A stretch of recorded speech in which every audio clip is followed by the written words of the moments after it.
114. Great to have you with us from our Delta MSU studios. Bill Pito along with Alan Hahn and Wally Zerbiak. This is amazing. We've talked about how amazing this is, and it keeps getting more amazing, it seems, Alan, with each passing playoff game. This was another masterpiece in terms of the way the Knicks played. Another night, another historic performance for this team that has been on a run now, 7 straight playoff wins, most in franchise history. One off, the longest that we've seen in a long time for any NBA team. And the shooting percentages, again, Wally, for the Knicks has really been the story. Another 50% or better performance. That also is 7 straight. That's also one of the longest you'll see in the last 40 years of NBA basketball. And the three-point shooting was the story tonight. I'll tell you, and this team's gaining confidence. That's the crazy part. They're gaining confidence in the playoffs.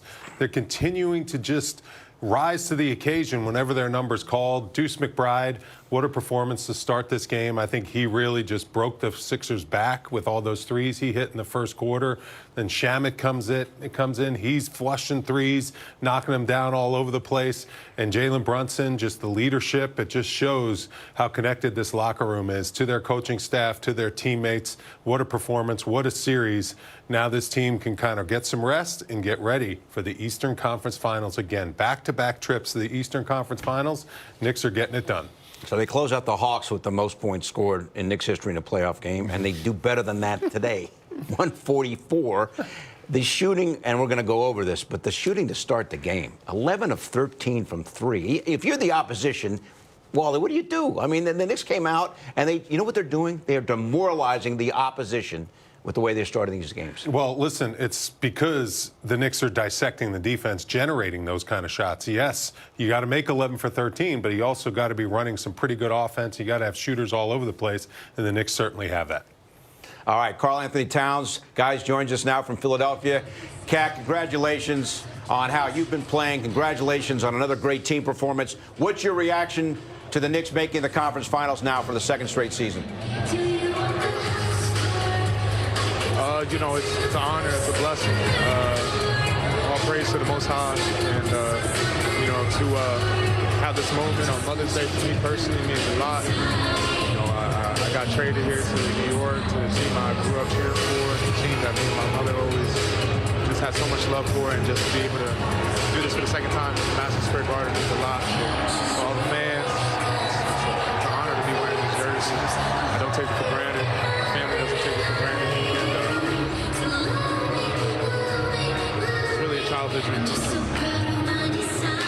I love that tribute to your mother today. I know how much it meant to her, obviously, for you to play here. I know how much it means to your dad to see you pass the basketball the way you're passing in another game with 10 assists.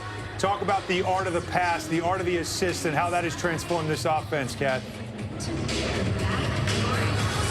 I mean, it's a shout out to my teammates. You know, they're the ones who make the assists happen. You know, they got to make the shots.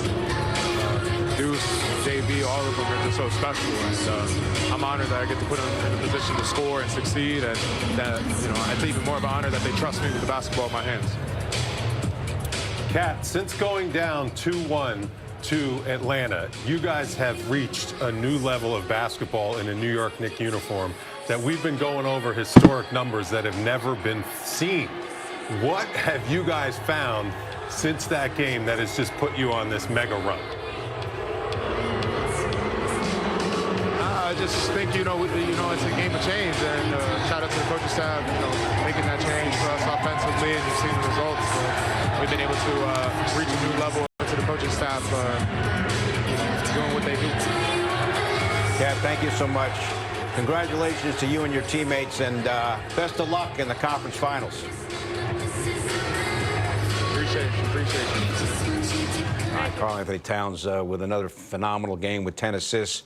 We've detailed the three-point shooting to start. Let's go over this now with closer inspection. Big plays presented by Federal Credit Union. The Knicks 11 of 13 from 3 in the first quarter, Allen. That ties the most made threes in the first quarter of NBA playoff history, and they hit 18 in the first half. That also ties an NBA record. Yeah, and Deuce McBride hit 3 of his first 3. Like, he was cooking early. It got the Knicks up to 17-6 lead, and it just felt like everybody else fed off of it, including Wally, the crowd in Philadelphia. Open these shots. Which is yelling Deuce every time he shoots it. It's just this Philadelphia team with Embiid on the floor. They can't guard at all. Look at Joel Embiid. He can't get out there to contest. Drop coverage. Drop coverage, like rotations. Then Shamet comes in off the bench. He made 6 threes. 4 threes, off the bench. I mean, he was outstanding. He's the one that got him to the record in the first quarter with that big one at the end, the big 2 right at the end of the quarter. I mean, what a performance by this team. Look Just at the incredible. We have been scrambling these games. This has been a research series. We got 10 people on the internet looking at all the history. Here's what we got. Most points for the Knicks guys ever in a playoff game. Check. Okay. Yeah. 3-point field goals made. 25 the total for the game, ties the league playoff record. Check. First half, 18 ties the NBA playoff record. First quarter, 11 ties the NBA playoff record. Check. And the most first quarter points in Knicks playoff history with 43. And I think that about covers it. It's amazing how they started. You know, you're the former player. I mean, how do you start a game 11 of 13 from downtown? That's just, this team is completely locked in. You know, they know how to finish a series, obviously. We saw that against Atlanta, what they did to Atlanta. And I just think they just attack each individual matchup. They play the game the right way. They have guys all over the roster that can shoot. They're very skilled as a team, and this is without OG Anunoby. We forget this. Haven't mentioned that yet, by the way. No OG in the lineup. Yeah. And obviously, this team has guys that are ready to come in, step up, and make plays, and it was just fun to watch because that was beautiful basketball. And the 33 assists, the ball moving around, like the ball movement was excellent. And there'll be a lot of criticism of the Philadelphia Sixers defense in this game, especially the beginning of the game.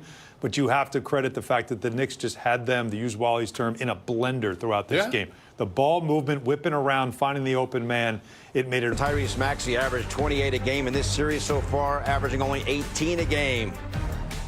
Deuce McBride for the second straight contest will start in place of OG Anunoby, who again is out today with a hamstring problem. Over now to the Wally Wall with Alan and Wally, guys. Thank you, Bill. What did you listen to before a game, real quick? The other guys had the music going. Wasn't a huge music guy back then. You stayed locked in, focused. Stayed locked in. Whatever's playing in the locker room. Right. Welcome to New York by Cameron. That was Spreewell's favorite song. Okay. Played a lot. A lot in the locker room? Making the Western Conference All Finals. right, well, Welcome to New York has played a lot in that Philadelphia arena right now. That's because right. a lot of Knicks fans are there. And what they saw in Game 3 was a lot of what we've seen in this series. When you're trapping Jalen Brunson, Mike Brown and company, they have an answer to this. It's finding the open man. Yeah, the Knicks sure have a plan if you're going to trap Jalen, but I don't know what Nick Nurse was thinking on this play. I mean, there's 15 seconds. This is key play. It's a 6-point game. Now, freeze it here. Here comes Maxey. Maxey comes up on a quasi-soft trap. Jalen sees it. That's the thing. Schooled, well-schooled is exactly what Clarkson does. Get to the nail. Then you have options. You can go wherever you want. Now, freeze it when you get it here. And now, what is Embiid doing? I mean, if you're going to trap like this and play 4 against 3, which essentially you're saying that these 3 guys are going to have to guard these 4 Knick guys, you need this guy to maybe guard not just one guy because someone's going to be wide open.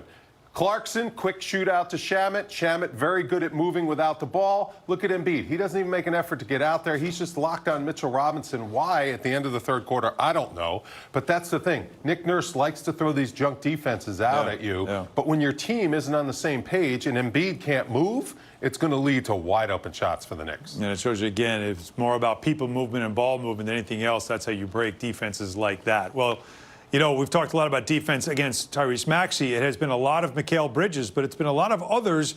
And when you have no OG Anunoby, you need others to step up. And in this case, it is Landry Shamet. Yeah, and Landry Shamet's on Maxey on this play because you want the length of Mikal Bridges on Paul George. So look at Shamet. Just in his hip pocket. Right there, there's a screen. This is the old floppy play. So he comes off this screen here. He's going to come around here and come off this one. Freeze it there. Look at Shamet. He is draped in his back right pocket. This is outstanding defense. Lock and trail at its finest. Look at that. Shoots the gap. That's too long of a passing angle to get it to Maxey. But Maxey also has to do a better job of setting up his screens. He's not allowing his big guys to get Shamet off him. Look at the effort As a result, for Shamet. look at the effort. Diving on the floor. Unfortunately, he kicks it out of bounds, but that is outstanding defense. And with Shamet playing Maxey like that, that allows Bridges to guard Paul George, which puts a little more length on Paul George without OG Anunoby in the lineup. That has been a huge part of why the Knicks were so good in Game 3. With no OG, you need Bridges' length on Paul George. As a result, you need Landry Shamet to do the job on Maxey.